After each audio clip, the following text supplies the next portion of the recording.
think God was about to set me up, because I remember back in junior high when they did those Hall of Fame pictures. You may have had those in your school where they have the normal categories, most likely to succeed, and I certainly wasn't under that, or most popular, not a chance for me there. Most athletic, in my dreams, but not in reality. But the title I did get, if you look at the Calais Hall of Fame that year, was most polite, which of course is the category every middle school boy dreams of getting. Yeah, yes, most polite. I was going for that one. I got it. Even though I knew it was kind of the geeky title, I have to confess, it's sort of the image I had of myself. I'm the third of 4 kids, not a type A personality. And my thinking has sort of been, if just be polite and nice to each other, we'll all have a more pleasant time on this earth. But then when I got married, this image I had had of myself from that time as a nice, polite, laid-back kind of a guy suddenly started blowing up in my face. But there was something about this enforced intimacy of marriage that was revealing a side of me I didn't know existed, and it was a side I didn't like that much. There was a spiritual challenge in marriage that nobody had warned me of. And you know what I found? When couples break up and they really open up and they're honest with you, it's the spiritual challenge that is at the root of it. Some of them will say they're not just running from the spouse that they've become disillusioned with.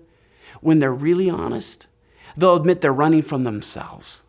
They're so embarrassed at how they acted. They're ashamed of what they said or done. And rather than really seeing that as a call to see their sin and repent and grow from the process, the temptation is just to run from it. I want to start over with someone else. I want to be with somebody who's never seen me act like that, who's never heard me talk like that. If you're afraid to face your sin, don't get married, because marriage will expose your sin. Marriage has exposed my sin like no other relationship I've ever known. But God can use that. And actually, there's a Christian classic that took exactly this approach toward marriage. I didn't read it until a number of years into my marriage, but it was written by Francis de Sales. He was a well-known spiritual director in the 17th century. People would visit him from all over Europe. And because of his skill as a spiritual director, he talked with people from all walks of life. He would talk with royalty. He would talk with farmers and tradesmen and laborers, with monks and nuns. One young woman wrote to him, feeling like I did, that perhaps marriage might be a compromise. And so she wrote to Francis and said, I just want to know, is it a compromise for me to pursue God in the married state? Francis, who himself was a lifelong celibate, wrote back to her and said, far from being a compromise, marriage might be the most difficult ministry she could ever undertake. Now, I want to pause here a second, because here's a man who, because he was a spiritual director, was invited into the confidence and the private struggles and battles of people from literally all walks of life, the princes and the princesses, the commoners, monks and nuns, and it was his belief that the most difficult station in life a man or woman could choose was to become a husband or a wife. And it's this spiritual challenge that makes it so difficult. Here's what he said. The state of marriage is one that requires more virtue and constancy than any other. It is a perpetual exercise of mortification.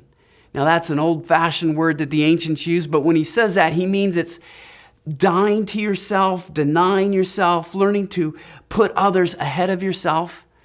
And he recognizes this is a difficult trial, but he ends with this hope. He said, in spite of the bitter nature of its juice, referring to marriage, in spite of the bitter nature of its juice, you may be able to draw and make the honey of a holy life. And when I read that line, I thought that was so refreshingly different from virtually any approach I'd ever seen about marriage. He admitted the bitter qualities that come in when two sinners live under one roof and they sin against each other. And there are frustrating moments, which will be true of any human relationship this side of heaven. But then Francis gives her the hope. He says, if you're willing to live with this, if you're willing to accept this spiritual challenge, God can do something wonderful. He can draw and make the honey of a holy life. And that's the hope we want to talk about in this series. How does God use marriage to create this honey of a holy life? How does he use it to refine us and to shape us?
Tomorrow morning if you wake up and the sun does not appear,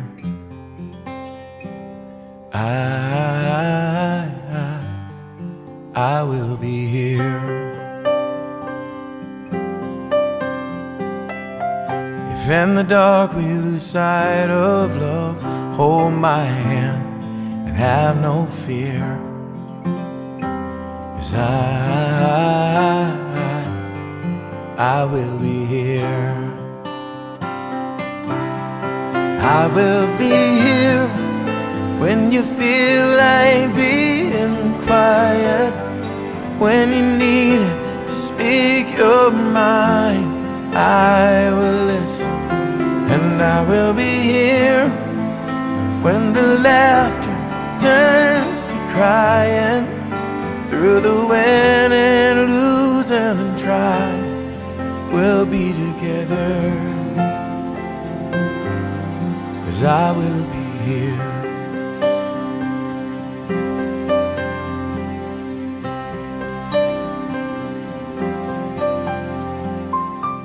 Tomorrow morning if you wake up and the future is unclear,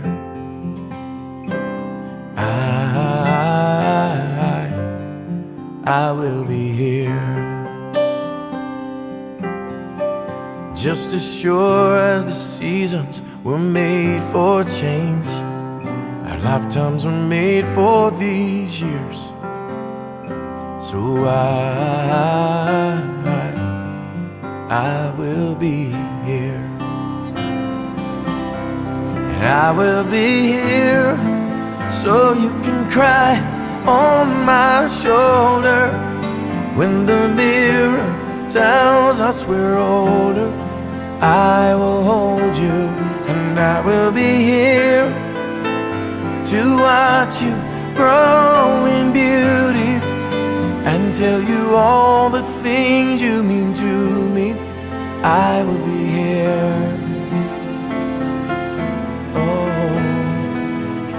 I will be true to the promise I have made, to you and to the one who gave you to me. Oh,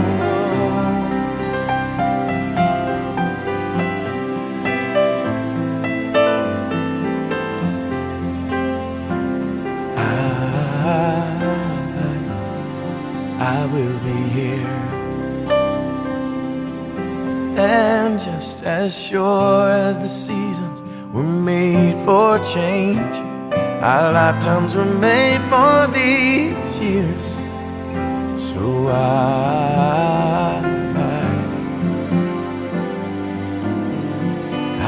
will be here, we'll be together.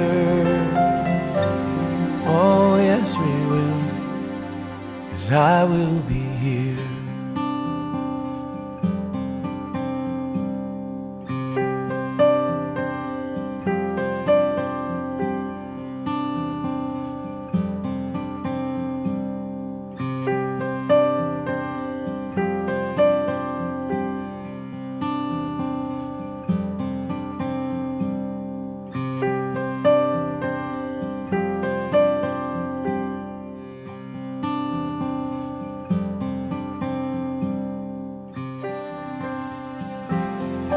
I will be here.